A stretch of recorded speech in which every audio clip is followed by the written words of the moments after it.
মানুষের মাথার মধ্যে সিনেমা আছে। নধর প্রাণ প্রকৃতির, পরিবেশের একটা সিস্টেমের অংশ। প্রিয়াঙ্কা, সায়ন এবং শতাকি কিন্তু এই ছবির কোরিওগ্রাফার। আমি যেহেতু স্ক্রিপ্টটা লিখলাম, ছবিটা তৈরি হলো, তৈরি হওয়ার পরে যে দেখানোটা, সেটাও যাতে আমরা দেখাতে পারি আমাদের মতো করে, তাহলে দর্শকের সঙ্গে অনেক বেশি কানেক্ট করতে পারি। দুটো ক্যারেক্টার কথোপকথন হচ্ছে, দুটোই নিলয়, এরকম আছে। গান আমি চিরকাল আগেই বাছি, মানে স্ক্রিপ্টের সময় গান বাছা সঙ্গে হয়ে সঙ্গে যায়। করতে থাকবো আচ্ছা, গানগুলো। সুতোগুলো জড়ালেন কি করে? ক্যামেরা, অ্যাক্টর এবং ডিরেক্টর, এই সিনক্রোনাইজেশনটা হলো কিনা, তখন আমিও যা ইচ্ছে তাই করতে পারি, যেখানে ইচ্ছে ক্যামেরা পাতি। ফাইনালি যখন স্ক্রিনে পড়লো, তখন যে আনন্দটা পেয়েছিলাম রিলিজ করার পরে, 3 দিন বাদে বলছে চলে যাবে হল থেকে। আমি ছবিই করতে চাই।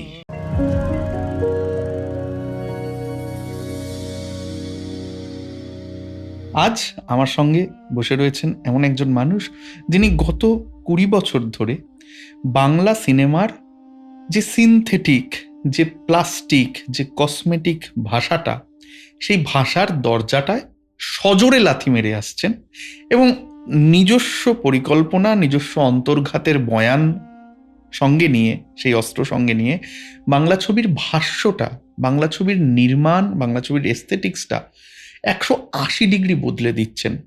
এই যাত্রাটা শুরু হয়েছিল বাকিটা ব্যক্তিগত দিয়ে। আমরা যারা তার ছবি সেই সময় থেকে দেখছি, আমরা বিহ্বল হয়েছিলাম, আমরা অভিভূত হয়েছিলাম। তার 10-12 বছর পর আজ যখন নধরের ভেলা ছবিটি কলকাতায় মাত্র 2বার দেখানো হলো, এই পডকাস্ট শুট হওয়ার আগে, আমাদের কোনো ভাষা নেই। আমরা স্তব্ধ, এবং আমি তো অন্তত গর্ব করে, আনন্দের সঙ্গে, উচ্ছ্বাসের সঙ্গে বলে বেড়াচ্ছি যে আমাদের শতক তার প্রথম ছবিটা পেয়ে গিয়েছে। এর মানে এই নয় যে এই শতকে আর কোনো ছবি হয়নি, বাকি সমস্তটাই নস্যাৎ করে দিচ্ছি। কিন্তু যেমন যেমন একটি শতকে 4-5টি কাল্ট ছবি হয়, তেমনি আমাদের শতকের কাল্ট ছবিটি আমরা পেয়ে গেছি, এটা তো বলতেই পারি। আপনারা বুঝতে পারছেন, ভনিতার দরকার নেই, গৌরচন্দ্রিকার দরকার নেই, আমরা বসে আছি প্রদীপ্ত ভট্টাচার্যের সঙ্গে। প্রদীপ্ত দা, আপনাকে আমাদের এই অনুষ্ঠানে অনেক অনেক শুভকামনা, শুভেচ্ছা, অভিনন্দন জানাই। আপনার সঙ্গে আমি আগে একটা দীর্ঘ সময় কথা বলেছি, সেটা ছিল একটা অডিও পডকাস্ট। ফলে আমার কাছে একটা চ্যালেঞ্জ ছিল, আবার আমরা মুখোমুখি হলে কি কথা বলবো না। এবং আপনি মাঝে ধারাবাহিকভাবে বহু মানুষের সঙ্গে কথা বলেছেন, কিন্তু এই চ্যালেঞ্জটা ততটা আর বড় হয়ে রইল না, কেননা নধরের ভেলা দেখার পর এত নতুন কথা, এত নতুন প্রশ্ন, আপনাকে নতুন করে জানা চেনার, আপনার ক্রিয়েটিভ মাইন্ডটাকে নতুন করে আবিষ্কার করার একটা নেশা আমাকে এমনভাবে তাড়িয়ে বেড়াচ্ছে যে আমি অপেক্ষা করছিলাম আপনার সঙ্গে কবে দেখা হবে। ছবিটির দার্শনিক দিক ইত্যাদি ইত্যাদিগুলি নিয়ে তো আসবো। How you have conceived this? এই ছবিটি পেলেন কোথা থেকে, কিভাবে?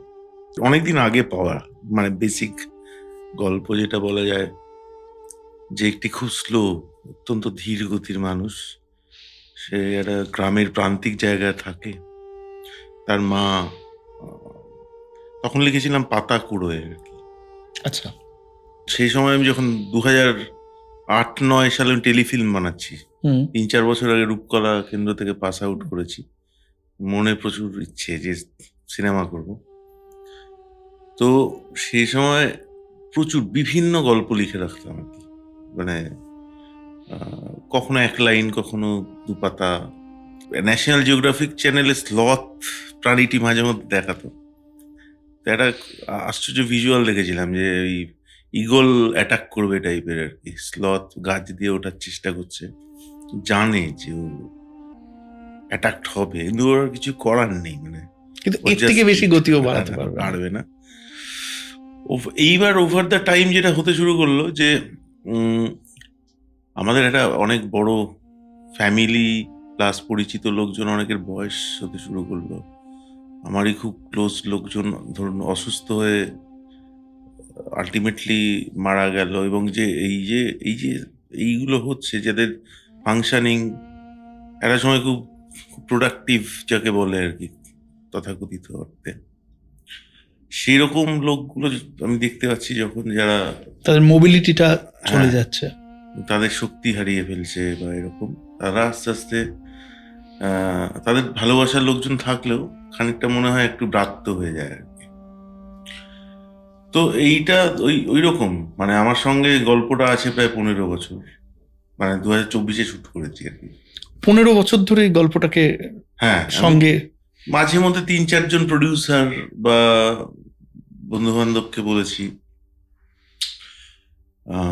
সব থেকে বেশিবার শুনেছে ঋত্বিক, কিন্তু আরো বন্ধু বান্ধবরাও জানতো, বা কয়েকবার 2-একটা প্রডিউসারকে বলেছিলাম, কিন্তু তারা ভাবতেন যে স্লো লোকটা যদি ধীরে, মানে তাহলে মানে সিনেমাটাও খুব স্লো হবে, তাহলে প্রডিউসার বা সিনেমার টাকা করাটা মুশকিল হয়ে যেত, হয়তো করতে পারছিলাম না ছবিটা।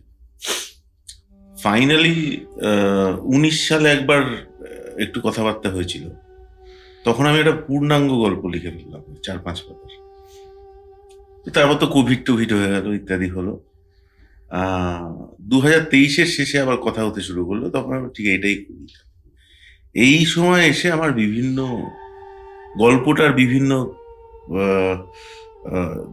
ধরা যাক যে শেষের যে দৃশ্যটা, যেটা কিনা পুরোটা আমি রিভিল করছি না, যেটা কিনা 2জন ডিপার্টেড হয়ে যাবে, কিন্তু ফাইনালি ডিপার্টেড হলো বিষয়টা, সেইটা এসছে এখন, এটা আগে ছিল না। মানে লাস্ট যে ঝাঁপটা, এই কিছু কিছু জিনিস বা ওই ম্যানেজারের যে ওই টুটি চিপে ধরাটা, ওটাও ছিল না। আচ্ছা, ওইগুলো এসছে 2023-24 লেখার, মানে এতদিনের জার্নির এইগুলো হচ্ছে। মনীন্দ্র গুপ্ত বলেছিলেন যে লেখাকে কীটনাশক মাখিয়ে রেখে দিতে হয়, তো এই লেখাটা পেকেছে আস্তে আস্তে আস্তে আস্তে। এটা একটা আমার বয়স হয়েছে, অনেক অভিজ্ঞতা হয়েছে, করতে করতে করতে করতে এই জায়গায় এসছে। বিভিন্ন চরিত্র অ্যাড হয়েছে। মানে প্রথম যখন লিখেছিলাম একটা ছোট্ট সার্কাস ছিল, এবং কয়েকজন চরিত্র ছিল। সেই চরিত্র এই সময় লেখার ফলে বিভিন্ন ধরনের অনেক শেডস তৈরি হয়েছে, অনেক লেয়ার তৈরি হয়েছে। 15 বছর আগের কি আমি একটা ফ্রেশ টাইপের, এবং সেই অর্থে দুনিয়াদারি বা জীবনের যা অভিজ্ঞতা সেইগুলো অতটা হয়নি। 15 বছর বাদে তো আমি অনেকটাই সেই অর্থে যে জানি এগুলো এরকম হয়, সেইগুলো ওর মধ্যে ঢুকেছে। মানে আমি ওই জন্যই শুরুতে বলছিলাম যে একটা দর্শনের বোধ এই ছবিটাকে একদম বেঁধে ফেলে। শুধু একটা বলছি কেন, আমি দেখতে দেখতে আমি অনিন্দ্য সেনগুপ্তের সঙ্গে দীর্ঘক্ষণ বারবার এই ছবিটা নিয়ে আলোচনা করেছি। একটা নয়, একাধিক দার্শনিক প্রস্থান। যেমন আমি দু একটা উদাহরণ দিই, তাতে যারা দেখেনি ছবিটা তাদের সম্ভবত তাদের জন্য সেটা কোনো ক্ষতি হবে না। ছবিটা শুরু হয় ওই, আমরা বারবার শুনেছি সঞ্জয় মুখোপাধ্যায় যখন এই তিতাসের কথা বলেন, মেঘে ডাকা তারার কথা বলেন, তিনি বলেন যে নিতা অজনী সম্ভূতা, ওই গাছের মাঝখান থেকে বেরোন তিনি। আমরা এই ছবিটা প্রথম দৃশ্যে দেখি একটা বিরাট বট গাছ, তার তুলনায় নিতান্তই অকিঞ্চিতকর একটি বাড়িতে নধর থাকে। প্রথমে আমার মাথায় যে দৃশ্যটা বিল্ড আপ হয়, নধর প্রাণ প্রকৃতির পরিবেশের একটা সিস্টেমের অংশ, তার কনফ্লিক্ট আসলে গোটা ছবিটা দেখতে দেখতে আমার বারবার মনে হয় আসলে প্রাণ প্রকৃতি যা কিছু নন সিনথেটিক, তার সঙ্গে আসলে এই যুদ্ধ করা যে সভ্যতা, সেই সভ্যতারই একটা দ্বন্দ্ব। একটা ফাস্ট ওয়ার্ল্ড যেটা প্রবল গতিতে প্রবল তাড়নায় গোল ওরিয়েন্টেড হয়ে ছুটছে, সেই সভ্যতার সঙ্গে যে ছুটতে চাইছে না, সেটা হতে পারে মোবিলিটি ইস্যু বা যা কিছু, যে ওই চলাচলটায় নেই, তার একটা দ্বন্দ্ব। আবার একই সঙ্গে এটা আমাদের যে স্ক্রিপ্ট, পুরনো স্ক্রিপ্ট মনসা মঙ্গল, তাকেও একটা ইতিহাসকেও একটা নতুন করে দেখে। মানে যেমন আমরা দেবদাসকে দেখেছি নতুন করে দেখা হয়েছে ছবিতে, তেমন এটাও যেন মনসা মঙ্গলকে আবার একটা ট্রিবিউট দেয়। এই সুতোগুলো জড়ালেন কি করে? মানে স্টোরি টেলিং এক ব্যাপার, আর গল্পটাকে এত মাল্টি লেয়ার্ড করে তোলা, হ্যাঁ, এই সুতোগুলোকে বাঁধলেন কি করে? এটা আসলে একটা, আমার কখনো কখনো মনে হয় নধরের বেলা আসলে সিনেমা নয়, হয়তো একটা বড় উপন্যাস, যেমন 100 Years of Solitude, ওই রকম একটা উপন্যাস আসলে দৃশ্যে দেখছি। এই বাঁধনটা কি করে তৈরি করলেন? আপনি কি আসলে গল্পকার, মানে are you a story teller, নাকি আপনি ছবি করতেই চেয়েছিলেন, ছবির জন্যই ভেবেছেন? মানে না, আমি ছবিই করতে চাই। তার কারণ হচ্ছে, বা আমি সাহিত্যের জায়গাটা আমার নয়, লেখার চেষ্টা করিনি তা না, কিন্তু এক তো শুধু গল্প লিখতে আমার যে খুব টানেও তা নয় আর কি। আমার যেটা হয়, গল্প তো আমি বলতে চাই, কিন্তু ভিজুয়াল এবং অডিও, মানে ক্যামেরা এবং তাকে কিভাবে আমি চালনা করবো, এই সমস্তটা যখন আমি লিখি আমার মাথায় সমস্তটাই থাকে, যে আমি এইটা এরম ভাবে করতে চাই, ওটা ওরম ভাবে করতে চাই, এইটা খুব জরুরি। আর মাল্টিলেয়ার ব্যাপারটা, আমি যেটা জীবনে যে আমার অভিজ্ঞতাগুলো হচ্ছে, মানে যে কোনো কিছুই খুবই মাল্টিলেয়ার্ড, যাই হোক। হ্যাঁ, মানে আমি কি কথাটা বলছি তার পেছনে আমার বিরাট অভিজ্ঞতা আছে। হ্যাঁ, আমি এখানে এসে তোমার সাথে যে কথাগুলো বলছি, তুমি যে আমাকে প্রশ্নগুলো করছো, এটা কিন্তু সাধারণভাবে মনে হতে পারে যে খুব একমাত্রিক, কিন্তু তুমি বলেই তোমার এই সমস্তটা নিয়ে তুমি আমাকে প্রশ্ন করছো।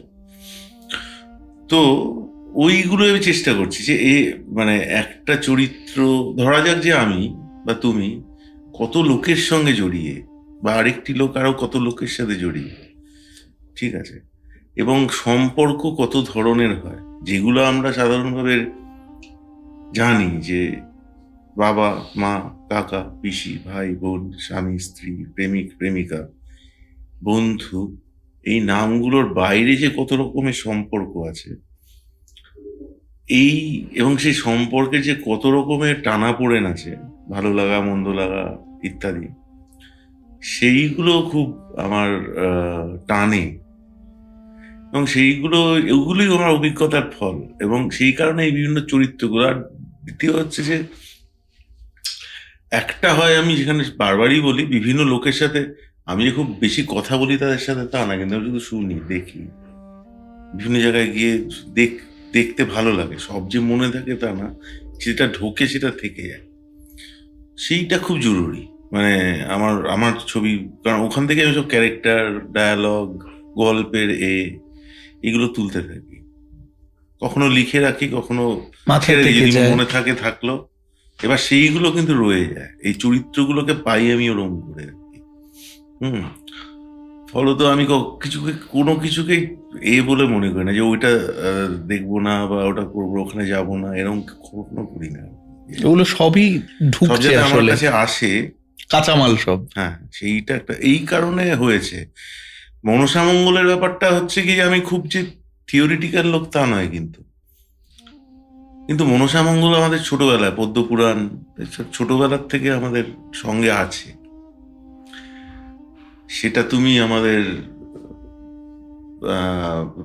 কোনো ধরো গ্রামের পালাতে বলো, শহরের কোনো স্টেজে থিয়েটারে বলো, বা আমাদের পাঠ্য বইয়ে বলো, সিনেমা গান, সব কিছুতেই আছে।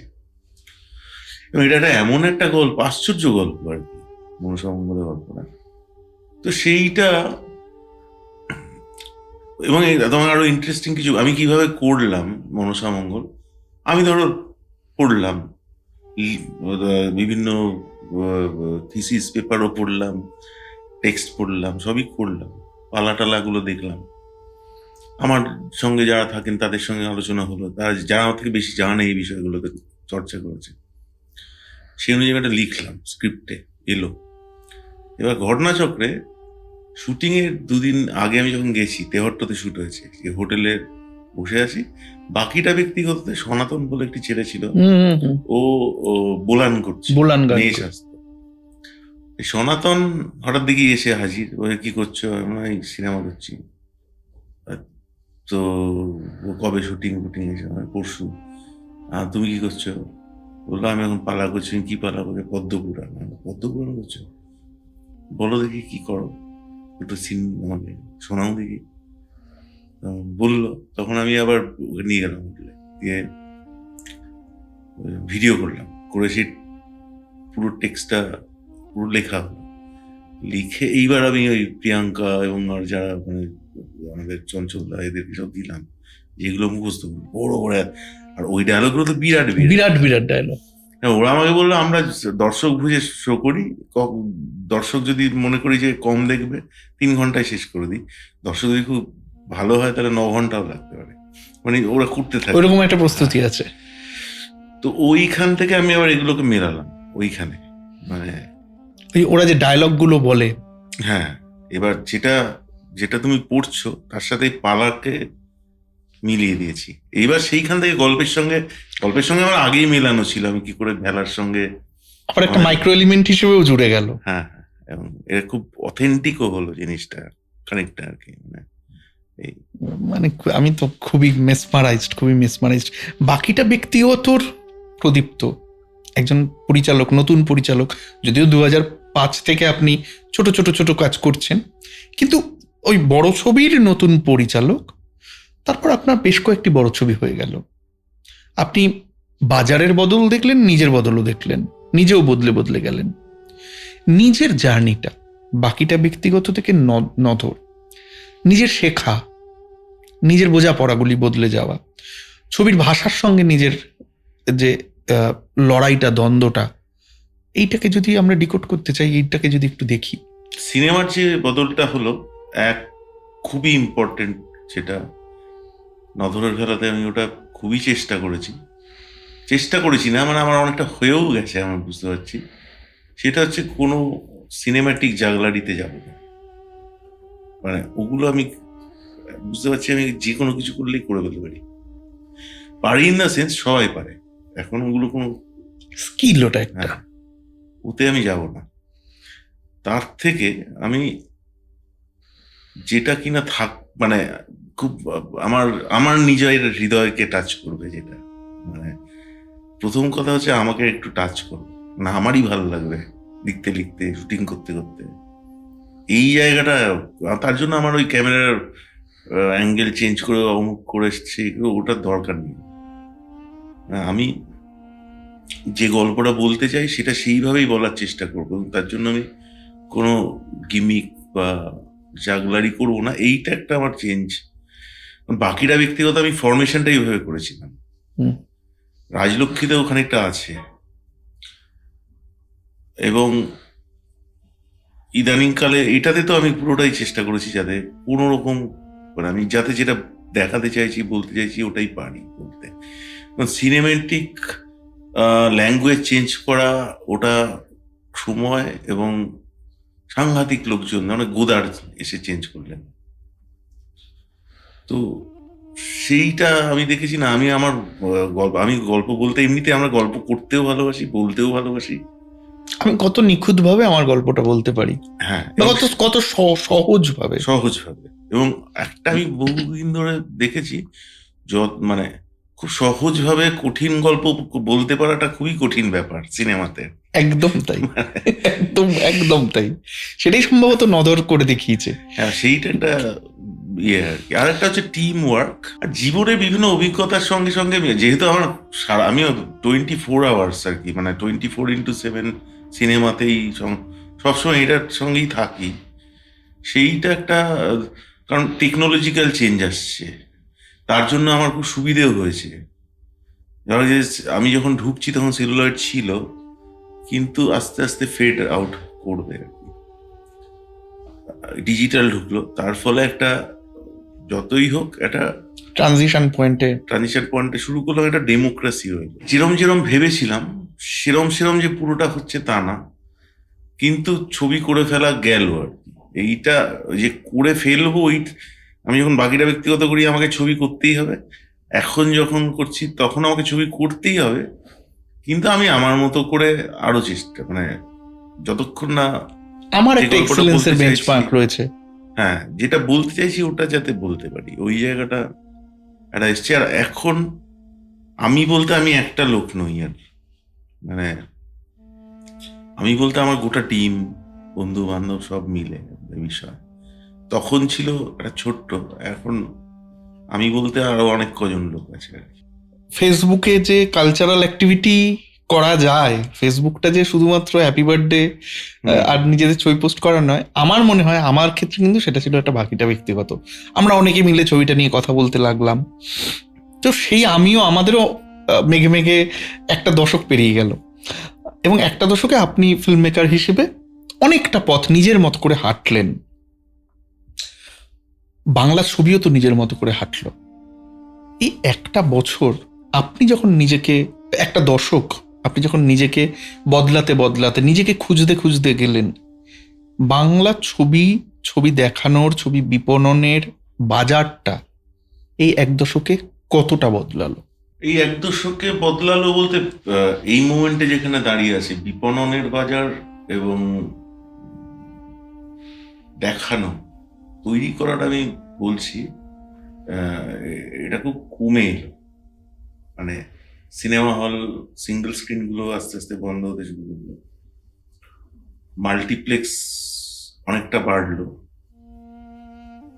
এবং যার ফলে বাংলা ছবির বিষয়গত জায়গাটা কমপ্লিটলি চলে এলো দক্ষিণ কলকাতার দিকে, অথবা গ্রামের কোনো এক্সোটিক কিছু দেখালে, মানে শান্তিনিকেতন বা ওই জাতীয় জায়গা, বাউল, সোনাঝুরি, শান্তিনিকেতন, হ্যাঁ, রবীন্দ্রসঙ্গীত, অতুল প্রসাদ, রবীন্দ্রসঙ্গীত বেশি, অতুল প্রসাদ কম, চলে এলো সাউথ সিটির বা দক্ষিণ কলকাতার বহুতলে।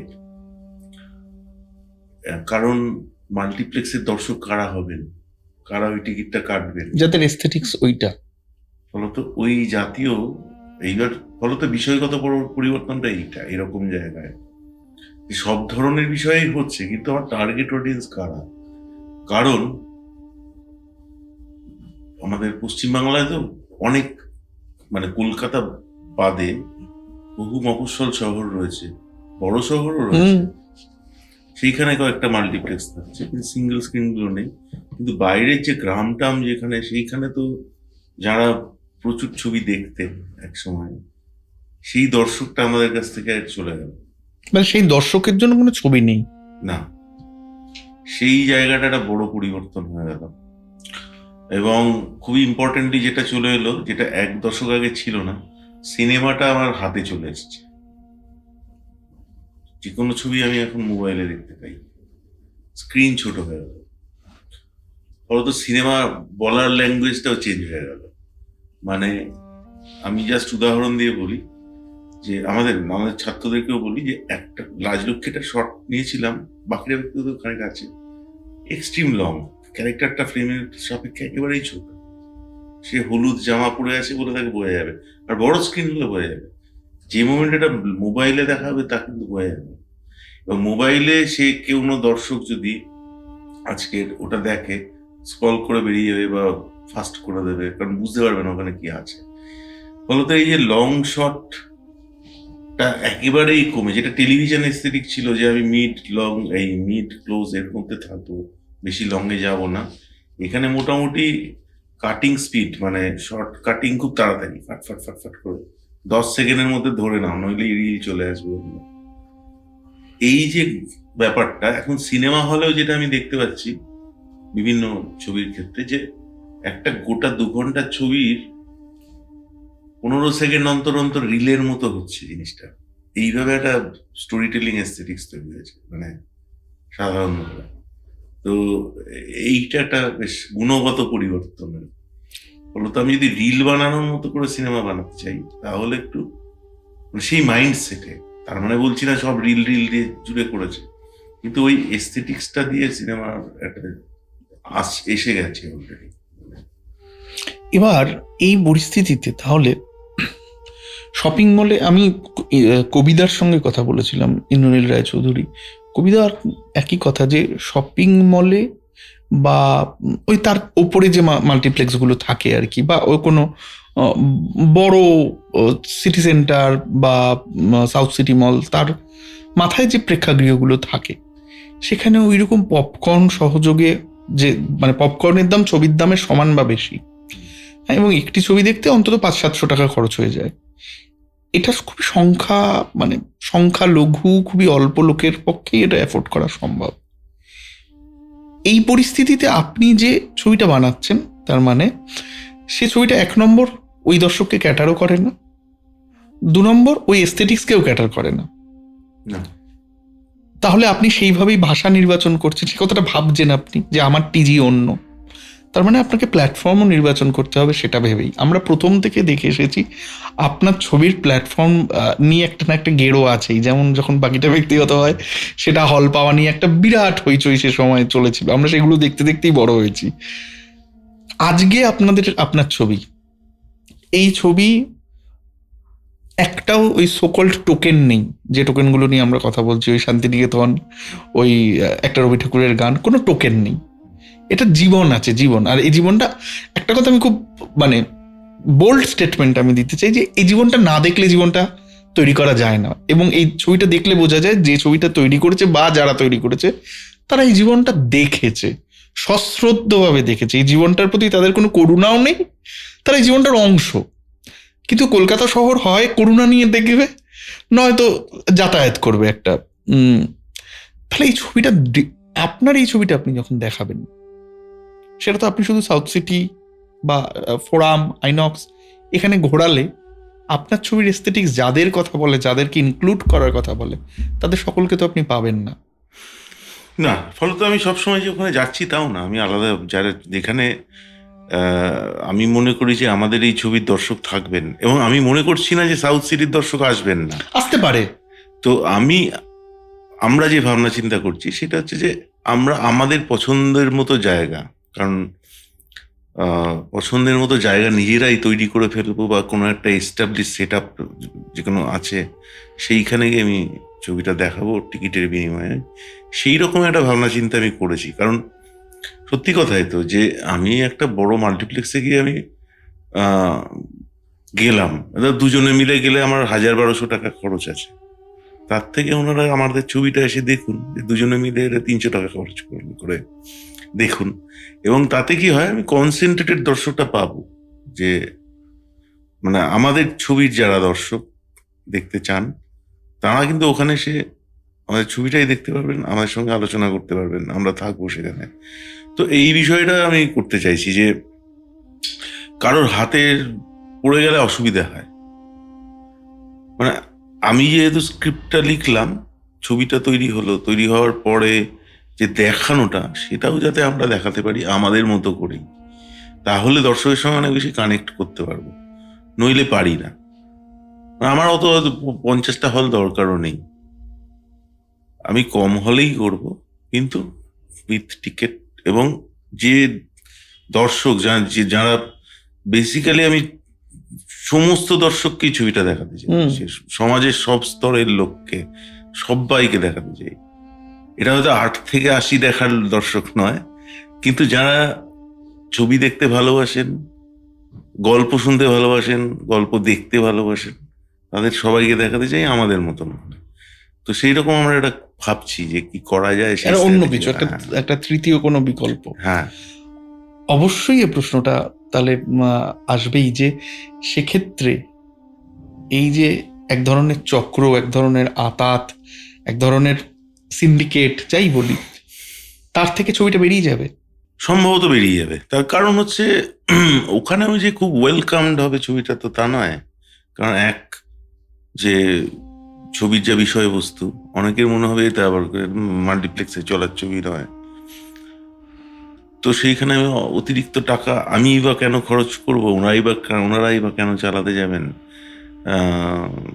দরকার নেই, আমরা আমাদের মতো করে দেখাবো, তাতে হয়তো আমাদের দুটো দর্শক আমরা তাদেরকে আনতে পারবো, আমাদের যেখানেই দেখাই, তাঁবু হোক বা যে 500 টাকা অ্যাফোর্ড করতে পারে না সেও দেখতে পারবে, যে মফস্বলে থাকে, গ্রামগঞ্জে থাকে, সেও দেখতে পারবে। হ্যাঁ, আমরাই পৌঁছে যাবো তার কাছে, ছবি পৌঁছে যাবে তার কাছে। তো বাদল সরকারের থার্ড থিয়েটারের মতো হচ্ছে আর কি। এবং আমি আগে করেছি, বাকিটা ব্যক্তিগত যখন, অবশ্যই তেহট্টে স্ক্রিনিং হয়েছে, আরো নানা জায়গায় সমস্ত জায়গাতে হয়েছে। এইবার এটাকে আমি ঠিক রাজলক্ষ্মীও করেছি, সেটা কলকাতাতেও করেছি, তেহট্টতেও করেছি, তারপর কোভিডটা ঢুকে গেছিল। এইবার আমি আরো অনেকটা করতে চাই আর কি জিনিসটা, যে ছবি দেখানো, এবং ফ্রিতে দেখিয়ে দিচ্ছি তাও নয়। আপনি বলছেন এটা একটা প্রতিষ্ঠান হতে চলেছে, এই রকম ভাবে দেখানোর একটা সেট প্যাটার্ন আপনি, আমার মনে হয় এই রকম ভাবেই যেতে হবে। দর্শক আসবেন না, তার কারণ হচ্ছে যাদের অনেক লিজার টাইমের সঙ্গে টাকার খুব ইম্পর্টেন্স জড়িয়ে আছে। তার কারণ হচ্ছে আমি এই সময়টা দেব, ওই সময় আমি অন্য মানে আমাদের এখানে কাজের অবস্থাও তো খুব ভালো নয়, সবাইকে অত্যন্ত স্ট্রাগল করতে হয়। তারা সিনেমা আমি কেন অত টাকা দিয়ে খরচ করে দেখতে যাবো? যেখানে আরো একটা পয়েন্ট আছে প্রদীপ্তদা, যেখানে 199 টাকায় ঘরে বসে নেটফ্লিক্স পাই, সারা মাসে আমি শেষ করতে পারবো না দেখে, এবং সারাক্ষণই ছবি দেখতে পারি, সারাক্ষণ। ইভেন যারা ধরা যাক যে অন্যান্য যেগুলো নেটফ্লিক্স আমি করছি না, লোকাল যে ওটিটিস গুলো আছে তাই দেখেই আমি কুলোতে পারছি না। অমুক মোবাইল অপারেটর তার সঙ্গে 2টো ওটিটি দিয়ে দিচ্ছে। তো সত্যি করে কিন্তু মানে লোকের হাতে অত টাকাও নেই যে আমি, হয়তো উনি 2 মাসে গিয়ে একটা সিনেমা চাইলেও গিয়ে দেখতে চাইবেন, টেলিভিশনে দেখতে পাচ্ছেন। তো তাকে আমি কি করে নিয়ে আসবো হলে, যে এই হলে? হ্যাঁ, এই হলটার মধ্যে, কারণ বিকল্প অন্য কোনো হল নেই যে অ্যাফোর্ডেবল হল। কারণ হচ্ছে আমি বলছি যে ধরা যাক যে কোনো একটা জায়গাতে, বহরমপুরে সাপোজ একটা, ওখানে 2-3টে সিনেমা হল বা মাল্টিপ্লেক্স আছে, কিন্তু বহরমপুর থেকে 1 ঘন্টা দূরের লোকটা কি করবে, বা 1.5 ঘন্টা দূরের লোকটা, বা কৃষ্ণনগরে সিনেমা হল আছে, গৌরবাঙ্গায় থাকে, করিমপুরে থাকে, সে কি করবে? এবার তাকে 2-2.5 ঘন্টা ধরে জার্নি করে আসতে হবে, তাকে এসে বাস ভাড়া দিতে হবে, এসে কোথাও লাঞ্চের ব্যবস্থা করতে হবে, সারাদিনটা সিনেমা দেখে কাটাতে হবে, কাটিয়ে আবার চাটা খেয়ে আবার বাস ভাড়া করে সময় এবং টাকা নিয়ে তারপর সম্ভব নয়। এবার তারপর দেখছি যে তার যে পছন্দের ছবি সে সেটা দেখতে পেল না, তাহলেও কেন করবে সেটা? তো তার থেকে ভালো যে আমি আমার ছবিটা নিয়ে গেলাম, যারা পছন্দ করবেন তারা আসলেন দেখতে। তাহলে কি আপনি এটাও বলছেন, ডিস্ট্রিবিউশনকে রিইনভেন্ট না করলে সিনেমা ইজ ডাইং? হ্যাঁ, সিনেমা ডাইং শেয়ারটা অনেকটা বড় হয়ে যাবে, সিনেমা অন্য ফরমেশনেও যেতে পারে, কিন্তু এই যে আমরা যে প্যাটার্ন অফ ডিস্ট্রিবিউশন বা ডিসপ্লে, হ্যাঁ, এইটা কিন্তু অসুবিধা আছে, এটা কিন্তু প্রবলেমেটিক জায়গা। মানে আমি খুব কমই দেখতে পাই যে একটা মাল্টিপ্লেক্স হাউসফুল আছে, বা 40-50টা লোক থাকলেও মনে হয় বিরাট ভিড় হয়েছে। আবার উল্টো করে বললে, মাল্টিপ্লেক্স যদি হাউসফুলও হয় তাহলেও সিনেমা কিন্তু একটা বড় অংশকে আসলে ধরতে পারলো না, তার কারণ মাল্টিপ্লেক্সই নেই, তার মানে সব জায়গাতে সিনেমা হল নেই, আর মাল্টিপ্লেক্সের টিকিট তাদের ইকোসিস্টেমে সেইটাই দাম, তার সঙ্গে ওই সব চায়ের দাম 350 টাকা টাইপের এরকম গল্প। তো সেইখানে এইভাবে মুশকিল আছে, মানে মাল্টিপ্লেক্স ইকোসিস্টেমটার মধ্যে ঢুকেও সিনেমা চলা, মানে এক তো হচ্ছে জাইগ্যান্টিক ফিল্মগুলো, যেগুলো ম্যাজিক সিনেমা যাকে আমি বলি, ম্যাজিক সিনেমা মানে হচ্ছে বিরাট বিরাট সাংঘাতিক ধুমধারাক্কা হচ্ছে, এইগুলো লোকে হয়তো যেরকম তাজমহল দেখতে যায়, হ্যাঁ, বা মেসিকে দেখতে বা এইরকম দেখতে যেতে পারে, কিন্তু যে ছবিগুলো ওই আর বা ওই রকম, হ্যাঁ, বা বাহুবলী, হ্যাঁ ঠিক আছে, এটা ওরকম একটা পর্দা জুড়ে তাণ্ডব দেখে এটা খুবই চমৎকার হলো। এটার একটা বড় উদাহরণ পাঠান। হ্যাঁ, খুব ছোট ছোট ছোট ছোট ব্লকে, ভিডিও গেমের মতো সারাক্ষণ পাঠান একটার পর একটা, মানে আমরা ছোটবেলায় যেমন সুপার মারিও খেলতাম, ওইরকম মারিওর মতো পাঠান শুধু দৌড়চ্ছে, সে একটার পর একটা মিশন পার হচ্ছে। তো পাঠান আমি লিখেও ছিলাম, পাঠান দেখা মানে আসলে ছোটবেলার ভিডিও গেম স্মৃতিটাকে করা, যে টার্গেট ওরিয়েন্টেড জব, আমার পছন্দের যে নায়ক সে করছে, আমি ওটা দেখে একটা আনন্দ পাচ্ছি। দ্যাট ইজ নট সিনেমা, হ্যাঁ, বা that is a kind of cinema. হ্যাঁ, ওই যে কোনো কিছু। এবার ব্যাপারটা হচ্ছে এইগুলো, এই তবু দেখতে যাবে লোকে, কারণ এটা বিরাট, মানে এটা একটা, আমরা যেরকম কোনো সেলিব্রেশনে বিরাট আতশবাজি দেখছি আকাশে, দেখতে যায় না, ওইরকম জিনিস, একটা চমক। হ্যাঁ, কিন্তু আমরা যে ধরনের সিনেমার কথা আলোচনা করছি বা বানানো হচ্ছে এখন, আমাদের বাংলার কথাই বলছি, সেই ছবি তো খুব একটা লোকে চাইছে না দেখতে, এবং সেই জায়গাটা আমাদেরকে কিছু ভাবতে হবে, যে সেইটা একটা ব্যাপারও আছে, যে কি করলে ভালো লাগবে লোকের। এক হচ্ছে আমার নিজের মত, বহুলাংশের লোককে আমরা বাদ দিয়ে রেখেছি, যাদের দ্বার পোটেনশিয়াল, যারা ছবি দেখতে ভালোবাসেন তারা দেখেন হচ্ছে এতে, মানে টিভিতেই সাউথ কপি দেখতেই থাকেন, হিন্দি ডাবিং করা সাউথের ছবি, লাখ লাখ লোক সেই সংখ্যায়। তো আমাদের ছবিগুলো আবার এটা দেখেন না কেন? এইটা একটা খুঁজে বার করতে হবে আর কি, মানে আমি নিয়ে গেলে কি তারা আসবে? সেইটা, এটা আমার কাছে টেস্টও হবে একটা। গ্রেট। একটা রাজনৈতিক প্রশ্ন, আপনি চাইলে এড়িয়ে যেতে পারেন। এই রাজনৈতিক আবর্তের মধ্যে বাংলায় ছবি বানানো, তার প্রতিকূলতাগুলো কি কি, সেটাকে কাটিয়ে ওঠার পথ কি কি? প্রদীপ্ত ভট্টাচার্যের নিজস্ব এক্সপিরিয়েন্স কি? আমরা জানি, আমরা যখন কথাবার্তা বলছি, নানাজন, আমি আর নাম করছি না, নানাজন নানা সংকটে পড়েছেন ছবি বানাতে গিয়ে। ছবি বানাতে গেলে কি কি অসুবিধার মধ্যে বাস্তব, আপনার পেছনে কোনো বিগ ব্যানার নেই, কোনো বিগ বাজেট নেই, আপনি একজন, আমি যেটুকু বুঝি অদ্যপান্ত একজন ক্রিয়েটিভ মানুষ, যিনি নিজের সৃজনে মত্ত থাকেন।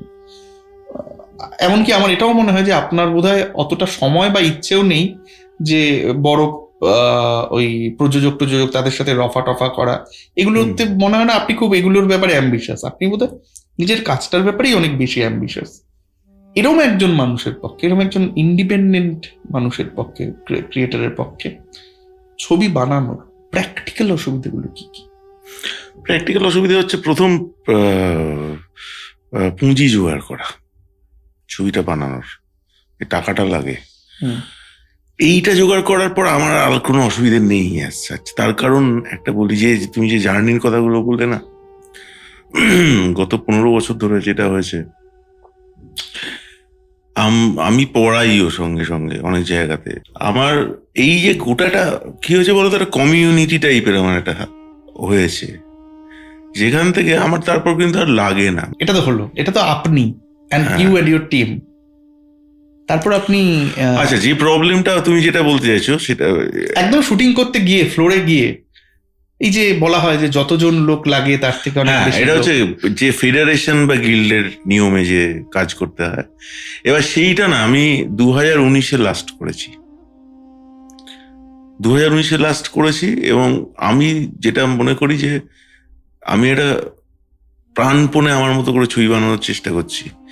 তার মধ্যে আমি অত নিয়ম কানুন মানতে চাই না, পারবো না, অমুক করতে হবে, তমুক করতে হবে, এত লোককে নিতে হবে, বা এইটা আমার সম্ভব না। আর আমি প্রতিদিন একটা করে সিনেমা করতেও পারবো না। আমার তুমি দেখো না, 2013-তে রিলিজ, 19-এ রিলিজ, 25-এ, মানে আমার দর্শকও আছে, আমার সঙ্গে কাজ করার লোকও আছে, তো আমি করবো না, আমার দরকার নেই। So you are a system. আমি সিস্টেম না, আমি কিছুতেই সিস্টেম না। আমার যারা লোকগুলো, আমরা সবাই মিলে যারা একসাথে কাজ করি, তারা, তাদেরও একটা ওই ওই আনন্দই পায়, মানে একটা গেরিলা বাহিনী তৈরি হয়েছে, যারা একটা অন্তর্ঘাত ঘটিয়ে নিজের মতো গোটা কাজটা করে দেবে। কোথাও যেখানে যেখানে আটকাচ্ছে, তারা নিজেদের মতো করে একটা বিকল্প প্রতিষ্ঠান গড়ে নেবে। তুমি মাল্টিপ্লেক্সে 700 টাকায় আমার ছবি দেখাচ্ছ, আমি 150 টাকায় পাড়ার হলে গিয়ে দেখাবো, 80 টাকাতেও দেখাবো, 80 টাকাতেও দেখাবো। That's fabulous. মানে এটা অকল্পনীয়। সম্ভবত বাংলা ছবিকে বাঁচাতে গেলে খুবই ব্যক্তিগত অভিমত, এটাই পথ বলে আমার মনে হয়। আমরা একটু অন্যদিকে যাই, আপনি সুতোটা তুলে দিলেন আমার প্রশ্নের।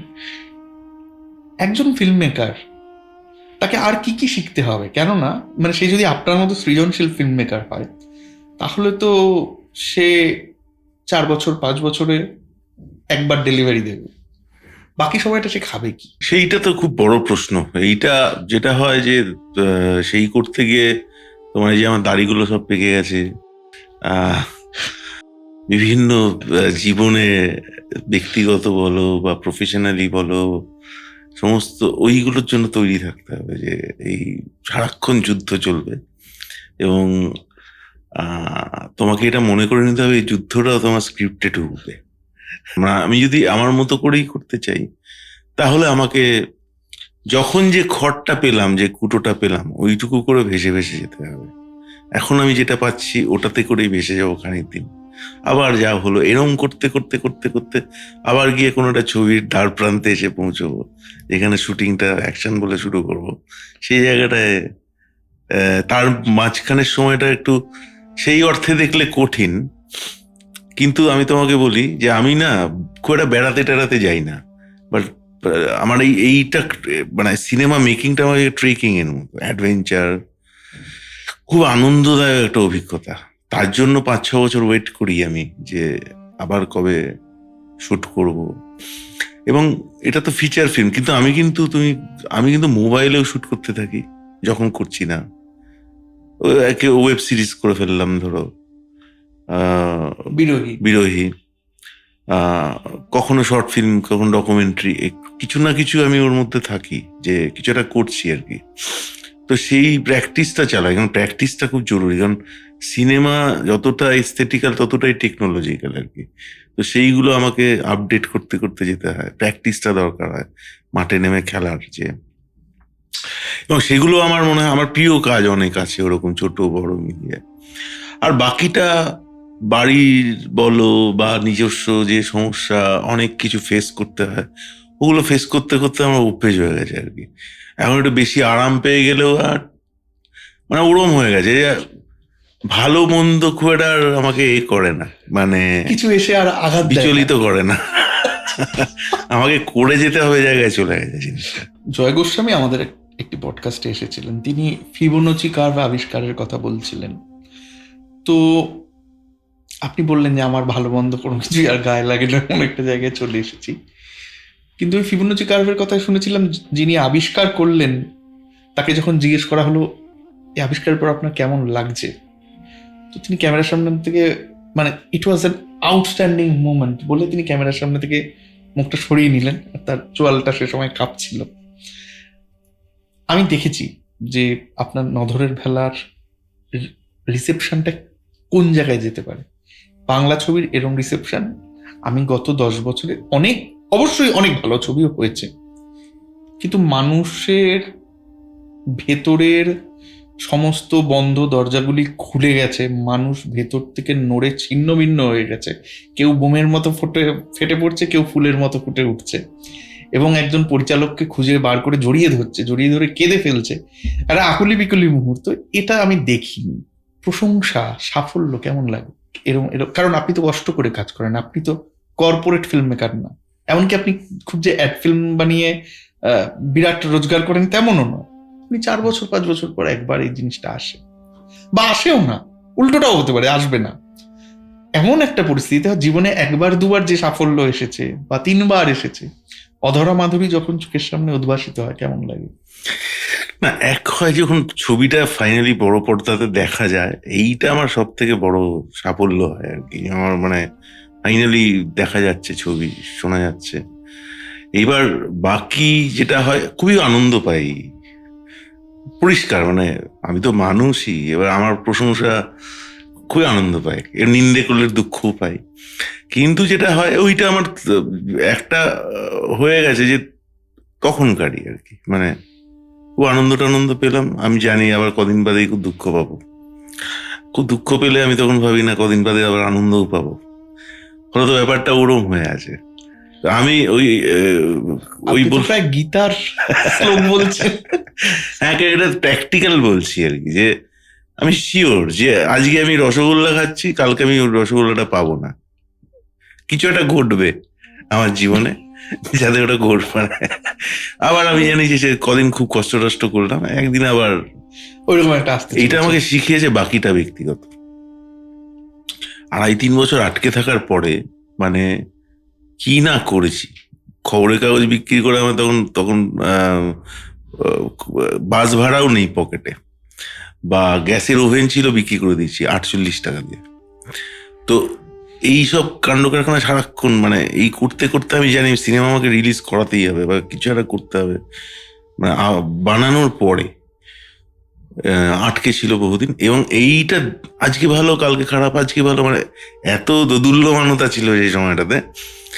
ফাইনালি যখন স্ক্রিনে পড়লো, তখন যে আনন্দটা পেয়েছিলাম রিলিজ করার পরে, 3 দিন বাদে বলছে চলে যাবে হল থেকে, ততখানি পড়লাম মানে অতদিন অপেক্ষা করার পর এই যে তারপর বিভিন্ন আবার স্ক্রিন করে বেরিয়ে গেলাম, তখন লোক খুব আনন্দ পেল ইত্যাদি, যে যখন আবার কিছুই হচ্ছে না একটা অতদিন, তারপর শুনলাম যে ন্যাশনাল অ্যাওয়ার্ড পেয়েছি, ঠিক আছে, আবার একটু আনন্দে করলাম, করতে করতে খুব আনন্দ হলো ইত্যাদি হলো।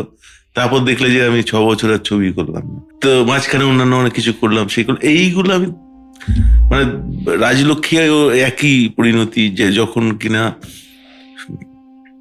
ওরকম 4 দিনের মধ্যে তুলে, আমরা স্লোগানও রেখেছিলাম 4 দিনে হল ভরিয়ে দিয়ে, আমাকে বলেছিল 4 দিন যদি ঠিকঠাক না চলে তুলে দেবো, বড় ছবি আসছে পুজোতে। তো যাই হোক, সেটা উঠেও গেল। তারপর আমরা আলাদা করে শো করলাম, করার পরে তেহট্টে গেলাম, শো করলাম, সুন্দর দর্শক হলো। ফিরে এসে পরে কয়েকদিনের মধ্যে কোভিড হয়ে গেল। তুমি কি করে, কোভিড জীবনে কি আর খুলবে এই দরজা বাড়ির? বাঁচবো কিনা তাই জানি না, ভেতরেই থাকবো, মরেই যাবো, এইসব হচ্ছে। তারপর আস্তে আস্তে কাটলো। এর ফলে আমি ধরে নিয়েছি ঠিক আছে, মানে আনন্দ খুব পেলাম, আবার একটু কদিন দুঃখ পাবো। ফলত আমার এই যে আমরা সবাই মিলে একসঙ্গে কাজ করি, এ করি, তাদের সাথে আমার শুধু কাজের সম্পর্ক না, ফলত ওটা একটা আজ একটু পার্টি করলাম, একটু আড্ডা মারলাম, একটু বেড়াতে গেলাম, এইসব করতে করতে চলে যাচ্ছে দিনগুলো আর কি। তার মধ্যে ছবিটা আলটিমেট আর কি আমার কাছে। ঋত্বিক চক্রবর্তী এবং অপরাজিতা, ওরা আপনার কাছে একদম প্রথম থেকে গোড়া থেকে ফিরে ফিরে ফিরে ফিরে ফিরে ফিরে আসেন। মানে আপনি বন্ধুত্বকেও একটা ট্রিবিউট দিতে দিতে দিতে দিতে যাচ্ছেন। এটা বাংলায় কিন্তু রেয়ারেস্ট অফ দ্য রেয়ার। বন্ধুত্বের সংজ্ঞাও হয়তো এইভাবে খুঁজে পাচ্ছেন, বন্ধুকে নির্মাণ করে চলেছেন নানা জায়গায়। এটা এটা কেন এইরকম? কি কারণ যে ঋত্বিকের কোনো বিকল্প নেই, নাকি আপনার, আমি যেটা বলছি যে ওই বন্ধুকে নিয়ে এই যাত্রাটা আপনি এনজয় করেন কেন? যখন আমরা যেদিন রূপকলায় ভর্তি হয়েছিলাম সেদিন আলাপ হয়েছিল ঋত্বিকের সঙ্গে। তারপরে প্রথম ছবি, কন্টিনিউটি ছবি এক্সারসাইজ 2002 এর শেষে, 3 এর শুরুর সময়টা, যেটা জন্য 500 টাকা দেওয়া হয়েছিল করার। না, ওটা পরে। এটা ওই কন্টিনিউটি ছবি প্রথম এক্সারসাইজ, যখন আমি প্রথম ক্যামেরায়, মানে তো ঋত্বিকেরও প্রথমই বলা চলে সেই সময়। তো ওইটা শুরু হলো, করতে করতে আমরা একসঙ্গে থাকলাম। অপরাজিতা এলো 2007-এ, আলাপ হলো অপরাজিতার সঙ্গে। আমরা একসঙ্গে পিঙ্কি আই লাভ ইউ করলাম, করতে করতে আমরা বেড়াতে যেতাম একসাথে। আমাদের আরেক বন্ধু আছে সুভাষিস, আমাদের 4 জনের একটা, যে বাকিটা ব্যক্তিগত আর্ট ডিরেক্টর। তো এইটা রয়ে গেল আর কি, মানে এখনো 2025-এ।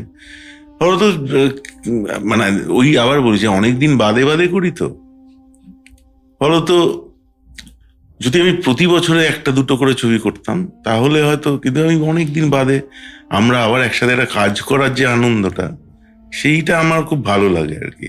সেটা আমাদের সঙ্গে অমিত সাহা, কৌশিক রায় আছে, হ্যাঁ, এরা আমরা সব, মানে রাজলক্ষ্মীতে অমিতের চরিত্রটা খুবই ছোট, কিন্তু আছে অমিত, মানে থাকবে আর কি। তো সেইটা একটা হয় আর কি, মানে ঋত্বিক একটা তো সত্যি। এবং আমি বলবো অপরাজিতাও কিন্তু কোনো, যে চরিত্রে অপরাজিতা করলো আমার ছবিগুলোতে, অপরাজিতাও অপরিহার্য, অকল্পনীয়। এখানে তো তার প্রায় কোনো শব্দ নেই তার মধ্যে, শুধু এক্সপ্রেশন। এবং সেটা একটা মজার গল্প বলে দিই, যে একজন অন্য এত ছোট চরিত্র ছিল, আর একজনকে বলেছিলাম, তো তিনি কোন একটা কারণে করতে পারলেন না। তো আমি আর আমি অপরাজিতাকে বললাম, তাহলে তুমি করো, মানে তুমি করবে, তুমি কি বলছো, হ্যাঁ নিশ্চয়ই বলে, তখন আমি ওই চরিত্রটা আস্তে আস্তে আস্তে আবার বুনতে শুরু করলাম স্ক্রিপ্টে, যে এই এই এই এই তারপর আমরা আলোচনা করলাম যে শুটিং এর সময় আমরা কিছু কিছু কাণ্ড কারখানা করব, এবং এইবারে পুরো ব্যাপারটা সেই চরিত্রটা আমাকে এটা বলে যায় যে সেই চরিত্রটার একটা ইতিহাস আছে, অকথিত ইতিহাস আছে, কথাটা শুধু বলে যায়। সেই ইতিহাসটার দায় কার? মানে এই সার্কাস মাস্টার, তিনি কি এই ইতিহাসটার জন্য দায়ী? আবার তিনি এত বেলেল্লা, এত বদ, কিন্তু তিনি এই মহিলাকে পরিত্যাগ করেন না।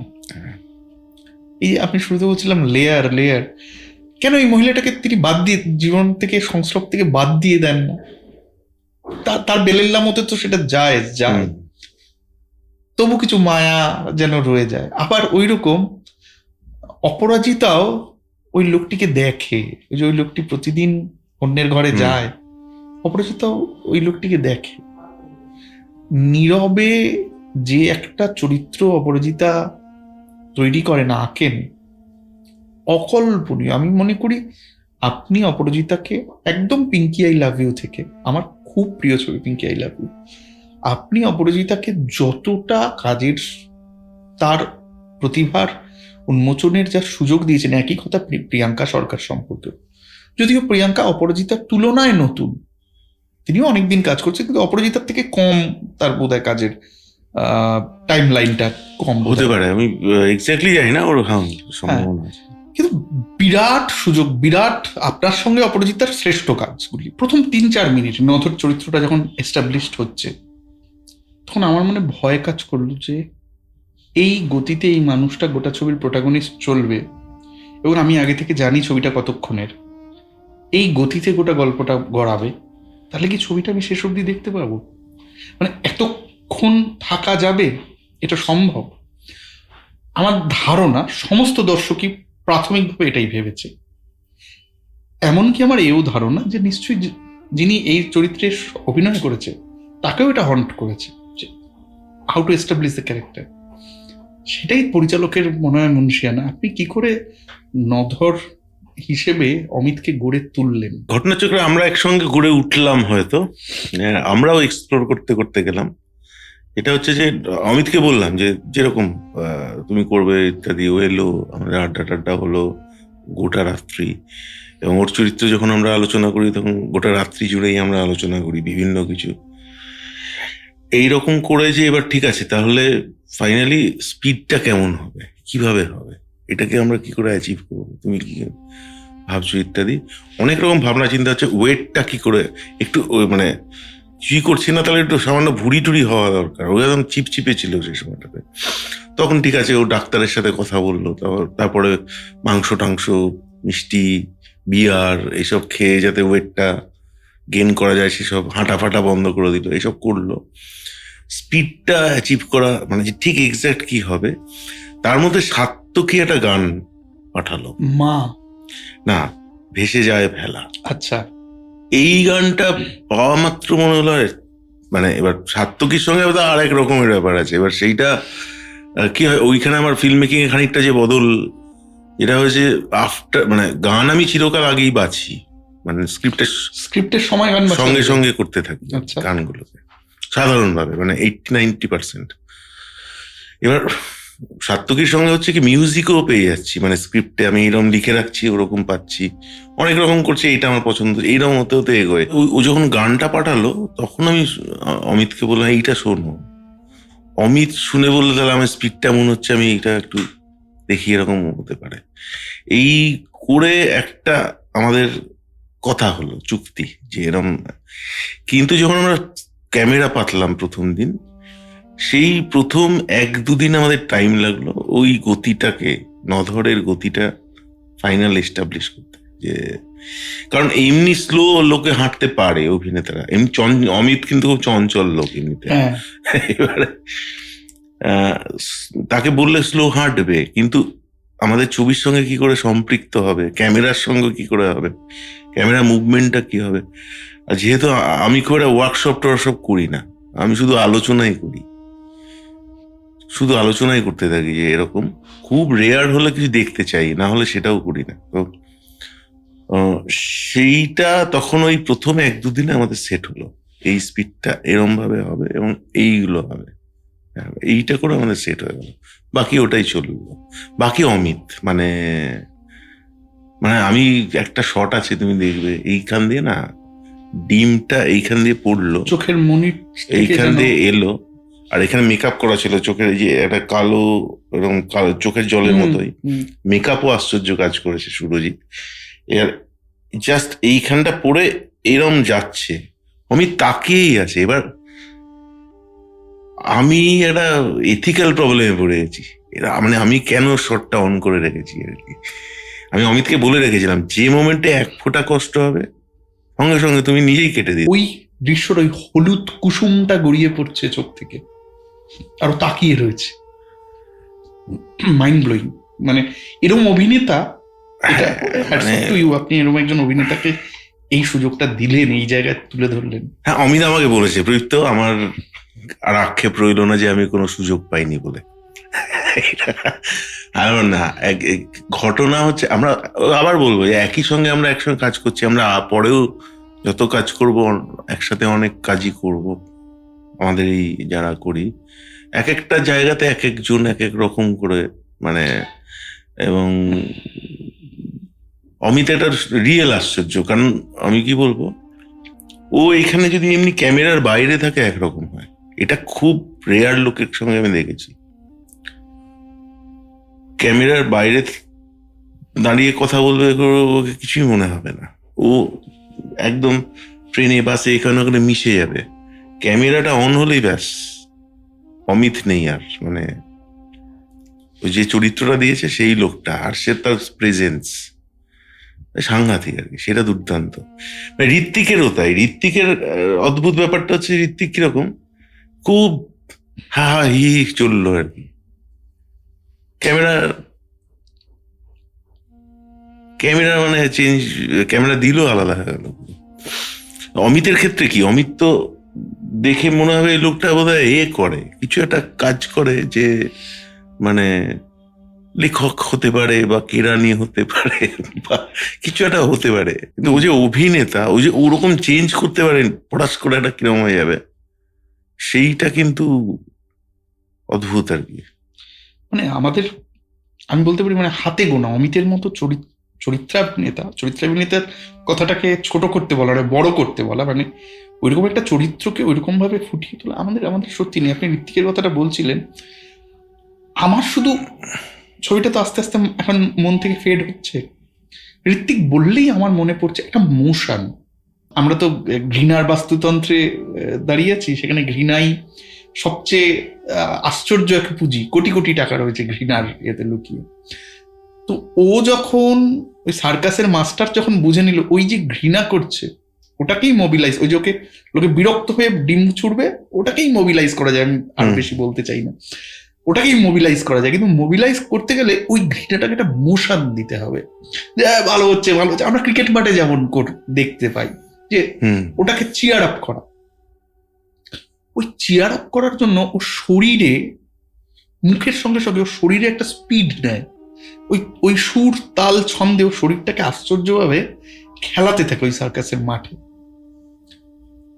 ওটা মাথা আমাকে মানুষ হিসেবে ধ্বংস করে দিয়েছে। ওটাই তো আসলে সভ্যতার ঘূর্ণন বা অসভ্যতা, যাই বলি। ঋত্বিকও, মানে ঋত্বিককে আমরা ব্যতিক্রমী চরিত্রেই দেখতে অভ্যস্ত।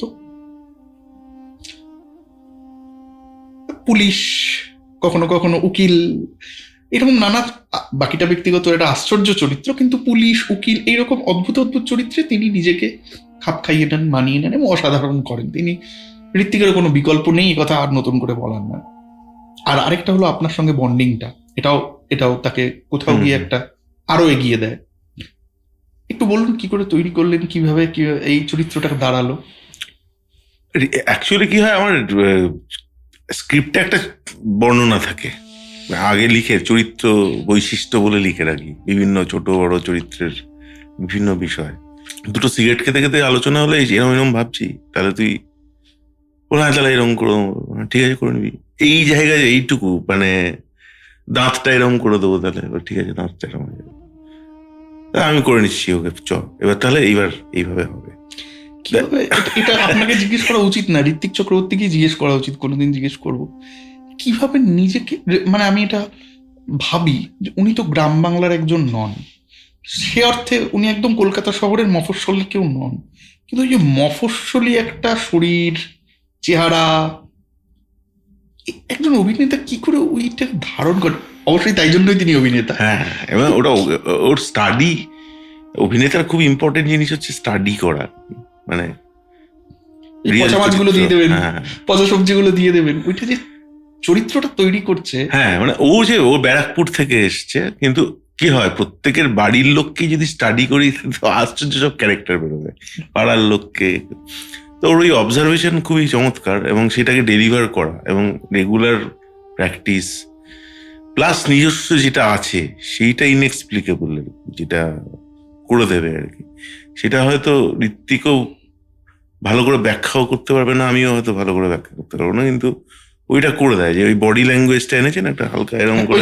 আমিও ওইটাই ধরতে চাইছি বারবার, যে ওই একটা শরীর দিয়ে একটা তৈরি হচ্ছে অকল্পনীয়। এবং একটা খুব ইম্পর্টেন্ট অভিনেতার ক্ষেত্রে মানে যে ওকে আমি কতটা ফ্রেমের মধ্যে কত স্পেস দিচ্ছি, কখনো আমাকে একদম টাইট করতে হয়, কখনো একদম ওপেন ফুল ওয়াইডে দাঁড়িয়ে আছে একরকম, আমি যদি তাকে পুরো করি। এবার ঋত্বিকের বা অমিতের ক্ষেত্রে যদি ওকে আমি বডি শুদ্ধ অ্যাক্টিং করতে দিই তাহলে আরেক রকম হয়, এটা খুব জরুরি। যেমন বাকিটা ব্যক্তিগত যে গানটা, রূপ দেখাইয়া বন্ধু মামায় পাগল বানিয়েছে, গোটা ফ্রেমটা জুড়ে ঘোরে একদমই। এবং অমিত আর ঋত্বিকের একটা পিঙ্কি আলাবুতে আছে একটা কবিতা, কত কত সস্তা সস্তা বলে, ওটা ওরকম মানে অদ্ভুত নাচে এবং এ করে। তো ওই জায়গাগুলো অদ্ভুত লাগবে, মানে ওদেরকে আমি যখন যদি দিয়ে দিই ওটা, ওই সার্কাসের রিংটা সম্ভবত আমার মাথায় ওই জন্যই, পুরো ফ্রেমটা পেয়ে যে পরিমাণ নাচছে এবং নাচাচ্ছে সেটা সর্বনাশ করে দেয় একদম একজন দর্শকের। আমার তো প্যাটার্ন হচ্ছে কিরকম, আমি ধরো লিখে রাখলাম ডিটেল চরিত্র, এবার তোমার সাথে আমি আলোচনা করে করে করে করে একরকম এলো জিনিসটা। আসার পরে যেটা হলো, আমি কিন্তু তোমাকে বেশি ডিকটেট করতে চাই না। কতটা স্বাধীনতা যখন আমার মনে হবে যে না এটা একটু মানে আমার ক্যারেক্টার ছেড়ে বেরিয়ে যাচ্ছে তখন, হ্যাঁ, বা ডায়ালগটা অন্য হয়ে গেল, এই সব ক্ষেত্রে ছাড়া। কারণ তার আগে এত বেশি কথা হয়েছে আমাদের, মোটামুটি এটা গেঁথে গেছে দুপক্ষতেই। তারপর আমি দেখি যে ক্যামেরার সঙ্গে ক্যামেরা, অ্যাক্টর এবং ডিরেক্টর এই সিনক্রোনাইজেশনটা হলো কিনা, এইটা আমার কাছে একটা লাইনে দাঁড়িয়ে আছে কিনা, এই জায়গাটা যদি চলে আসে, বাকি পুরোটা আর কি টোটাল জায়গাটা যেই মুহূর্তে একটা সিঙ্কে চলে আসবে, তখন আমিও যা ইচ্ছে তাই করতে পারি, যেখানে ইচ্ছে ক্যামেরা পাতি, এখানে ওখানে সেখানে। এবং সেটা আমাদের জয়দীপ বলো বা যারা আর্ট মানে সেনজিৎ, সবার সাথে মানে এইভাবে কথা বলে ওই আর যে মোমেন্টে চলে আসবে ওই 2-3 দিনের প্রথমে সিঙ্কটা, তখন যা ইচ্ছে যা কিছু হতে পারে আর কি। সাত্তকীর কথা একটু বলুন, এতদিন একসাথে কাটালে, আপনি নিয়েই তুললেন তার কথাটা। আমরা আমাদের অডিও পডকাস্টেও সাত্তকীর কথা আলোচনা করেছিলাম।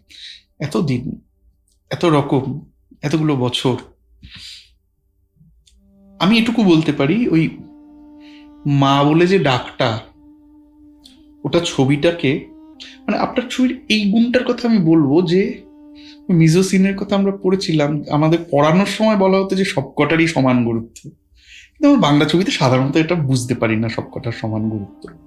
আপনার ছবি দেখলে বোঝা যায় যে শব্দের কি গুরুত্ব, ডায়লগ যে সব নয়, ডায়লগের পরে গোটা পৃথিবীটাই ডায়লগের পরে পড়ে আছে, এগুলো ছবিটা প্রমাণ করতে করতে যায়।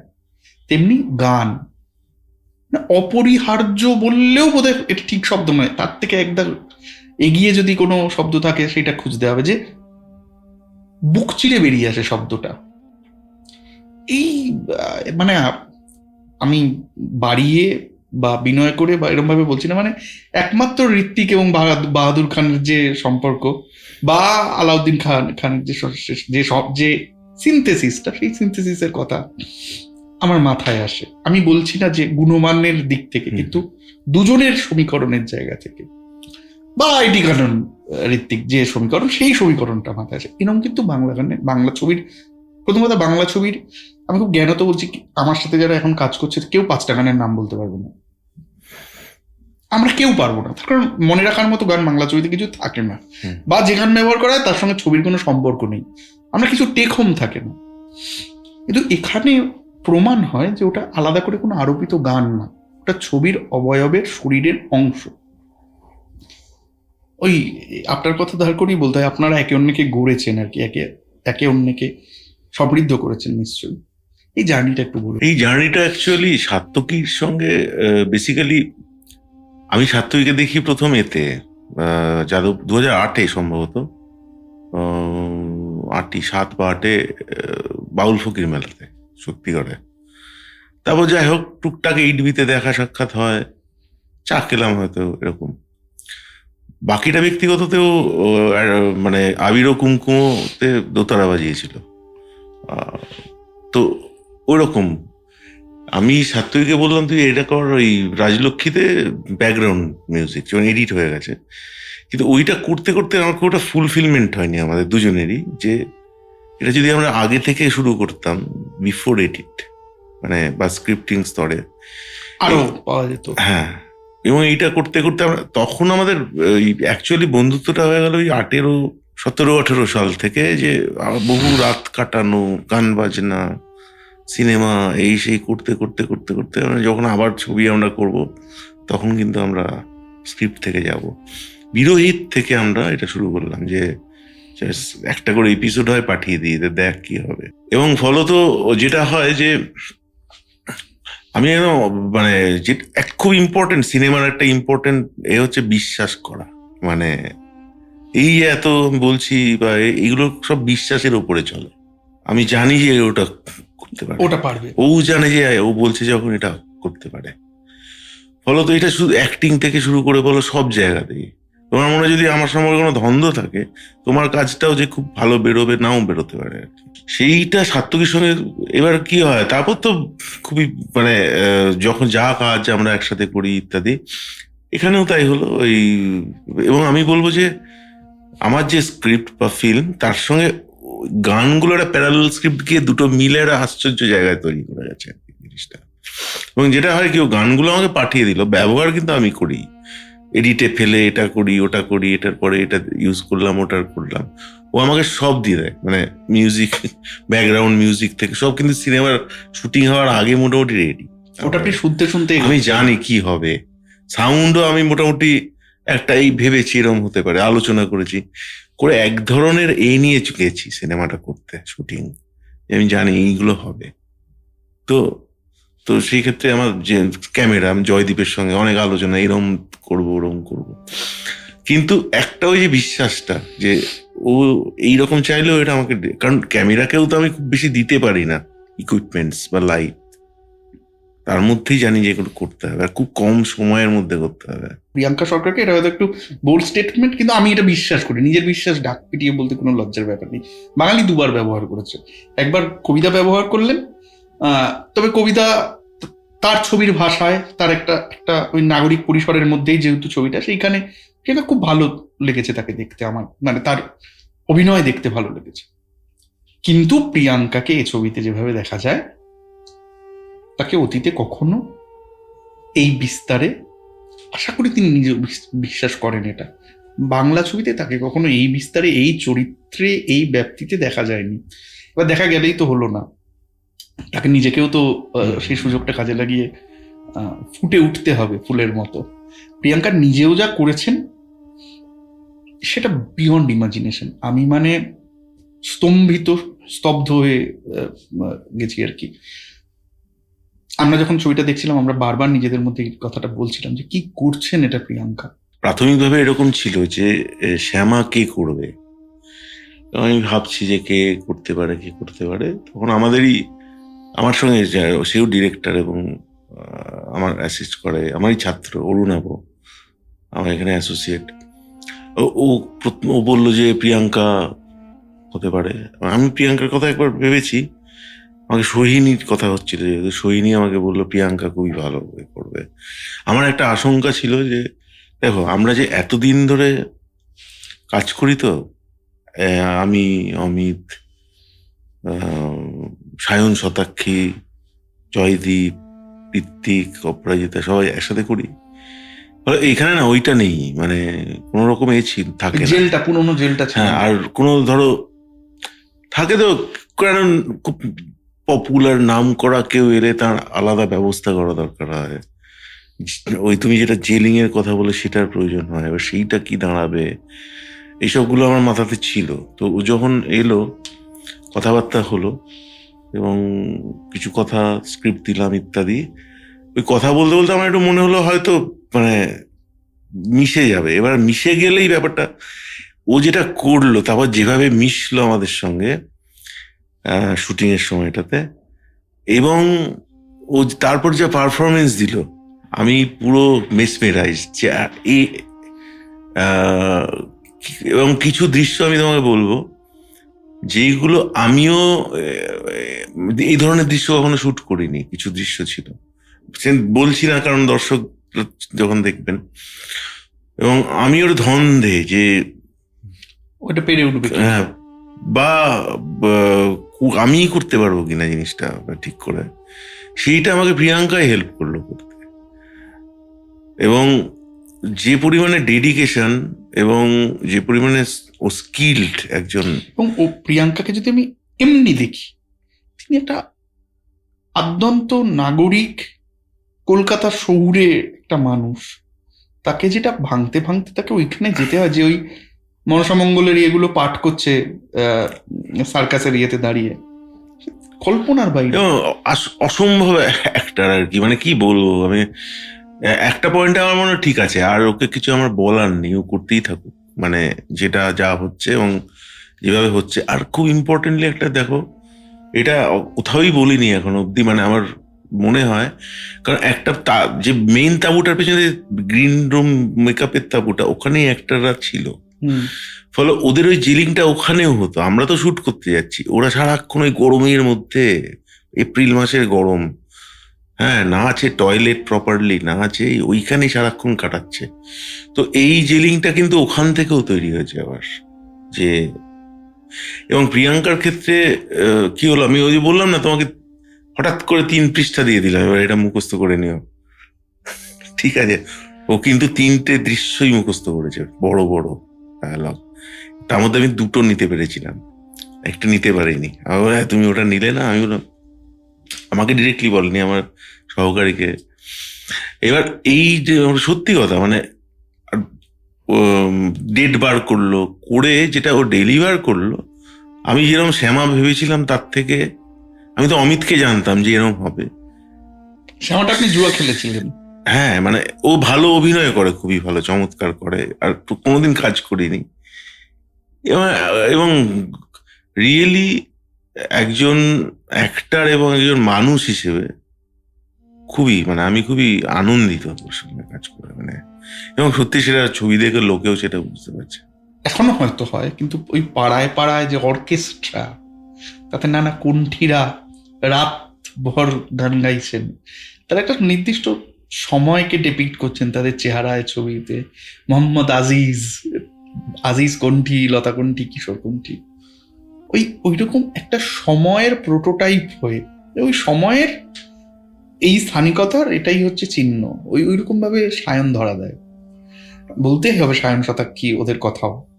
আপনি যদি, আমরা সকলের কথা এতটা বললাম, ওদের হ্যাঁ, বাকিদের কথাও যদি আপনি, বাকি যারা সায়ন শতাক্ষী কিরকম, যে সায়ন জাস্ট এটা বলি যে চরিত্রটা, যে ওই চরিত্রটাও কিন্তু অন্যরকম একটু, মানে ও দুজনের সঙ্গেই প্রেম করে ইত্যাদি। এবার সায়নের গেট আপ কি হবে বা কিভাবে আসবে, সে সায়ন আমাকে একটা ভিডিও দেখালো, 80-র দশকের ভিডিও, 80 না 90 দশকের, পেছন স্টেজের পেছন কোন বট গাছ থেকে, মানে দর্শক তাঁবুর মধ্যে বসে আছে, সেই ওর গলা শোনা যাচ্ছে, পুরো এসে স্টেজে ঢুকে একদম হিরোর মতো এন্ট্রি নিল। এই একজনের ভিডিও আমাকে 2-3টে পাঠালো, আমরা প্রত্যেকটা এইরকম কিছু দেখো। এইটা শতাক্ষী, যেটা ওই যে ধরনের নাচ হবে, তো সেইটা কিরকম হবে। তো আমি ওকে কিছু ভিডিও দেখালাম, ও অনেক চর্চা করে বললো এইটা খুব ভয়ঙ্কর এনার্জেটিক একটা জিনিস।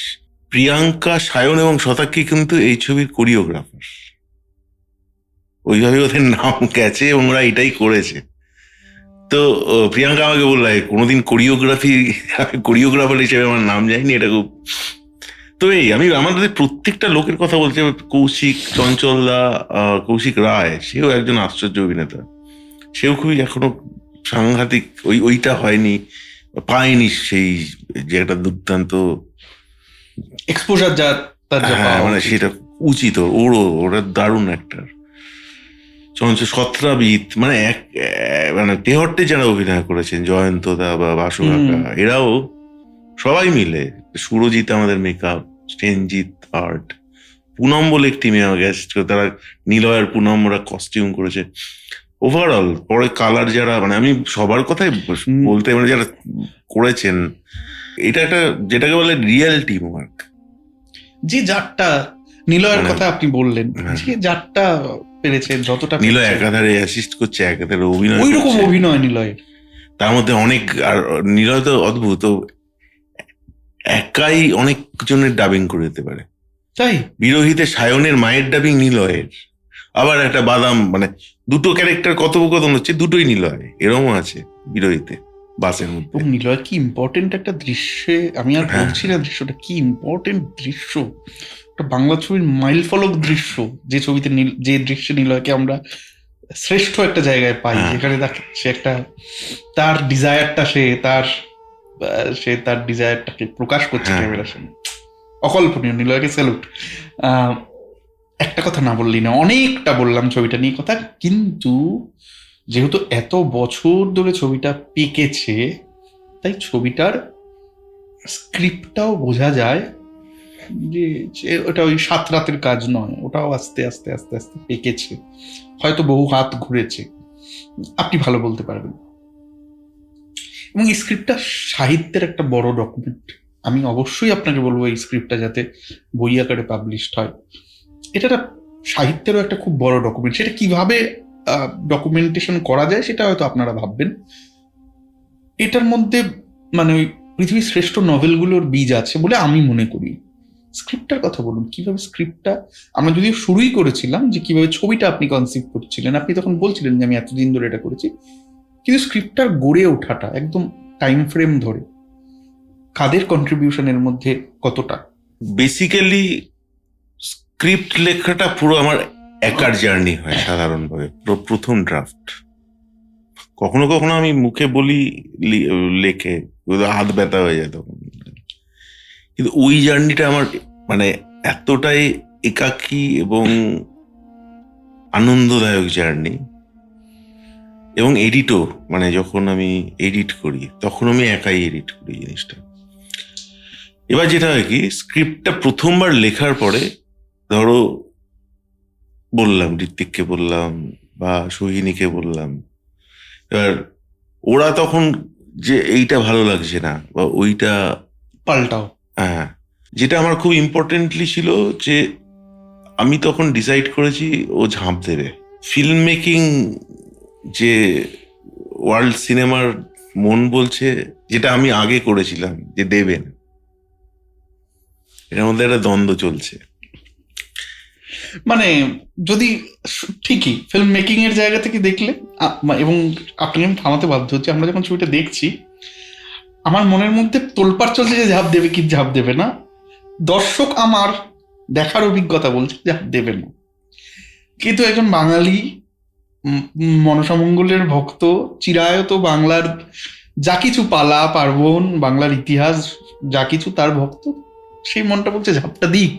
হ্যাঁ, মানে আমি দেখলাম যে ঝাঁপটা না দিলে আমি আমাকে নিজেকে করতে পারছি না। এবার আমার দরকার একজন কাউকে যে আমাকে বলবে না না এটা ঠিক হচ্ছে, সে হচ্ছে সোহিনী।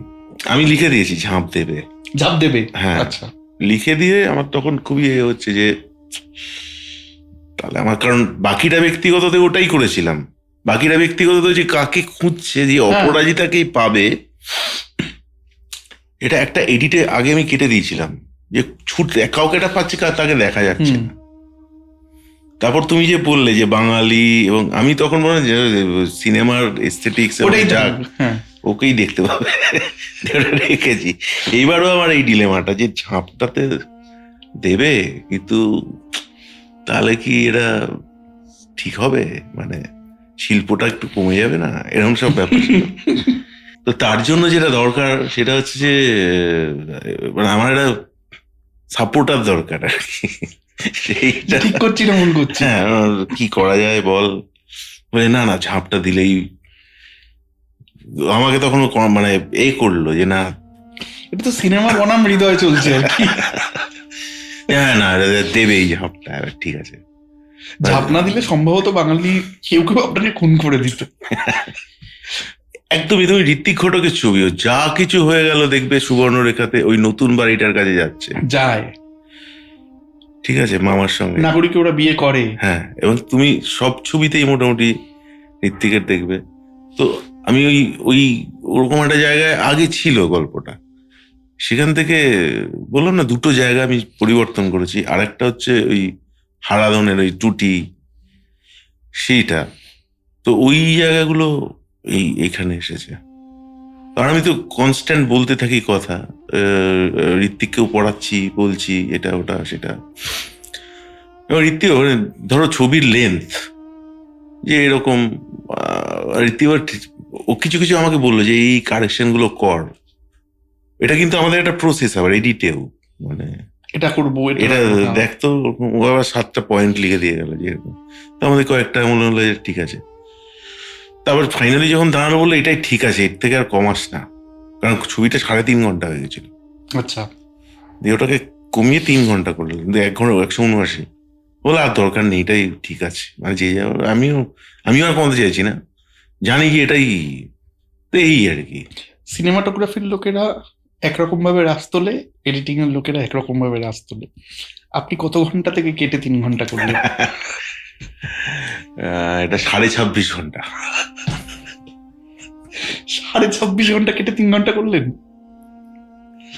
অকল্পনীয়। আচ্ছা, এই যে আমি একটা খেলা খেলছিলাম নিজের সাথে আপনার সঙ্গে কথা বলতে আসার আগে।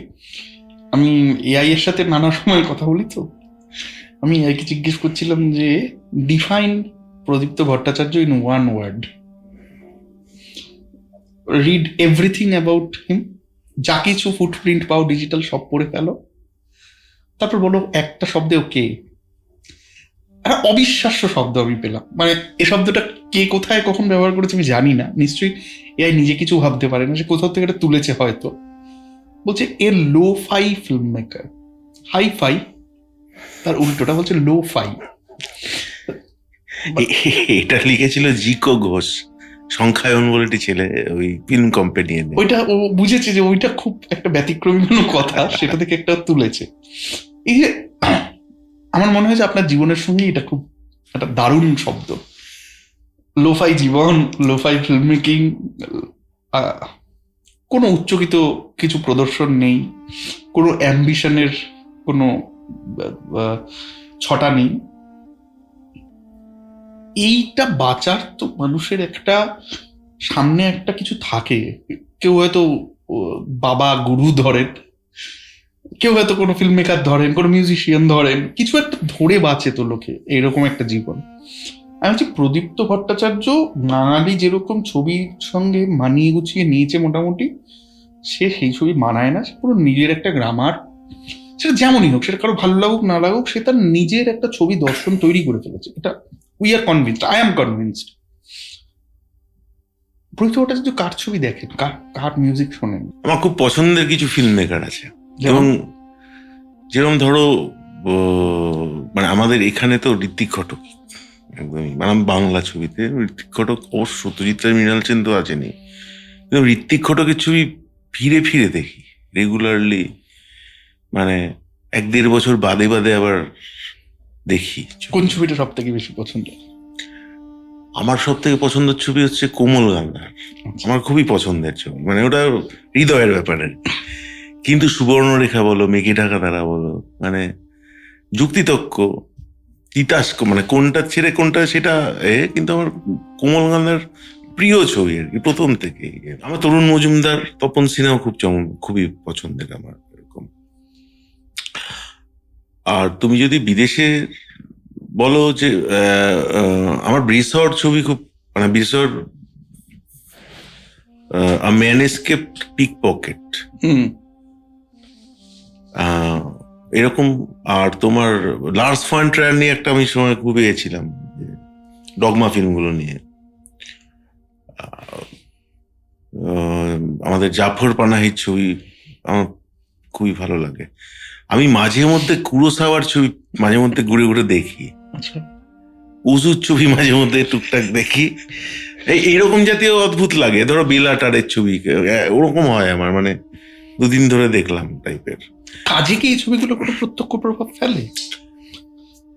কাজে প্রত্যক্ষ প্রমাণ ফেলে। আমি ওইগুলো যখন হলো তখন ধরো অ্যাঞ্জেলো পোলোসের ছবি দেখছি, বা কিভাবে শটটা নিচ্ছে, ফিলোসফিটা আলাদা, আর আরেক রকম জিনিস, কিন্তু কাজের টেকনিক্যালিটিস তো আমি দেখি, এস্থেটিক্স কিভাবে তৈরি হ্যাঁ, যে কি করছে না করছে খুব যে ডিরেক্ট প্রভাব পড়ে তা নয়, কখনো কখনো পড়ে না বলবো না। কতটা কোমললি লেগে গেল ওইরকম আর কি, হ্যাঁ, একটা এবার ছোট। সেটা তুমি কিছু দেখলেই সেটা পড়বে আর কি। কিন্তু আমি চেষ্টা করি যাতে না মানে যদি করি তাহলে একটু ভালো করেই দেখিয়ে দেবো যে এটা আমি এখান থেকেই নিলাম টাইপের আর কি। আর কিছু কিছু যদি যেগুলো অবচেতনে আসে সেটা কিছু করার নেই আর কি। যেখানে আমি এখন ছবি কমই দেখি, এখন শুধু ঘুরে ঘুরে ওই মানে জীবন দেখে। হ্যাঁ, ওরকমই। শেষ করব, একজন কন্টেন্ট ক্রিয়েটার একটা মাইন্ডফুল কন্টেন্ট তৈরি করে 5 দিনে 1 মিলিয়ন ভিউ পেতে পারেন। একজন ফিল্ম মেকার তার কয়েক সহস্র গুণ মাইন্ডফুল কন্টেন্ট, অবশ্যই যদি তিনি প্রতিভাবান ফিল্ম মেকার হন, বা তার যদি ওই ওই ভালোবাসা স্কিল সব একসাথে জড়ো হয়, তার থেকে অনেক অনেক অনেক বেশি মাইন্ডফুল একটা জিনিস তিনি বানাতে পারেন। বানিয়ে তারপর 200 দর্শক জোগাড় করতে তার কালঘাম বেরিয়ে যায়। সভ্যতা আমাকে এই জায়গায় এনে দাঁড় করিয়েছে। প্রশ্ন হলো, একদম শেষ প্রশ্ন, কন্টেন্ট ক্রিয়েশনের ভালো কন্টেন্ট, রিলের কথা বলছি না, ডিম পাউরুটি পরোটা এসব বলছি না, মাইন্ডফুল ক্রিয়েটার ভালো কন্টেন্ট ক্রিয়েট করেছেন, গবেষণা রয়েছে তার, একটা দারুণ কন্টেন্ট, ধরা যাক আমাদের এই কথাবার্তাটাই ধরে নিচ্ছি, যদি যদি এরকম হয় যে 60,000 লোক দেখুন, সিনেমা যারা বানান তাদের পক্ষে তো 60,000 লোক জোগাড় করা আজকে দাঁড়িয়ে যথেষ্ট কষ্টকর। এই পরিস্থিতিতে কি হবে? ফিল্ম মেকাররা সবাই কন্টেন্ট ক্রিয়েটার হয়ে যাবে? ফিল্ম যারা সত্যি করেই ভালোবেসেছে তারা ফিল্ম মেকারই থাকবেন, পেটের দায়ে অনেক কিছু হতে পারেন আর কি। মানে অন্য কিছু, কেউ হোটেল খুলতে পারেন, কেউ অন্য কোনো বিজনেস করতে পারেন, বা কন্টেন্ট ক্রিয়েটার হতে পারেন, কিন্তু সিনেমাটা তার আছে, এবং সিনেমা উনি বানাবেন বা উনি যেটা করবেন তার মধ্যে সিনেমাটা ঢুকে থাকবে। ফলত ওই আমাদের যে চলতি অর্থে যে সিনেমা, আমাদের টেকনোলজিক্যাল বদলে আমরা এআই ঢুকছে, আমরা প্রতিটা টেকনোলজির সঙ্গে সঙ্গে যত ভাবি যে এটা বোধহয় এবার একটু সবার জন্য হয়ে গেল, অমনি দিকে কি হচ্ছে লোকে যে কুক্ষিগত করে নেয়। তো এআইটাও আমার ধারণা সেরকম জায়গাতেই আবার চলে যাবে। এখন মনে হচ্ছে খুব একটা আমাদের সবার, কিন্তু আসলে সবার থাকবে না, মনোপলি চলে আসবে, এটা ওরকম হয়ে যাবে। কিন্তু ফিল্ম ব্যাপারটা থাকবে এই অর্থে যে এই এখনকার অর্থে হয়তো নয়, এখন যেরকম আমরা যেভাবে ভাবছি, যেভাবে গত 100 বছরের ইতিহাস তৈরি হয়েছে, আগামী 100 বছর হয়তো আরেক রকম করে হবে, কিন্তু ব্যাপার রুট তো তৈরি হয়ে গেছে।